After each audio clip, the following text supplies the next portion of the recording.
বিনাশায় শ্রীকৃষ্ণায় বয়ং নমো। অজনুলম্বিত ভুজ কনকাবদত্ত সংকীর্তনৈক পিতর কমলৌ তক্ষ বিশ্বম্ভর দ্বিজবর যুগ ধর্মপাল বন্দে জগৎপ্রিয় কারো করুণাবতার। ভাগবত আমাদের অন্তঃকরণকে শুদ্ধ করে, যথার্থ তত্ত্বে নিরূপণ করে। পরম মঙ্গলময়ী পরম পূর্ণ প্রেম প্রদায়ী এই ভাগবত কথা। যখন কোনো সুকৃতি পুরুষের ইচ্ছা জাগে সে ভাগবত কথা শুনবে, ভগবান তার হৃদয়ে আসন গ্রহণ করেন। ভতে ভক্তি গতে জ্ঞান বতে বৈরাগ্য ততে প্রাপ্তি।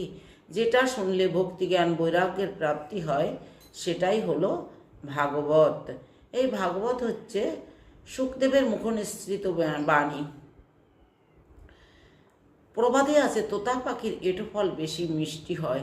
শুকদেব এই গ্রন্থের আলোচনা করেছেন, তার জন্য এত মিষ্টি হয়েছে।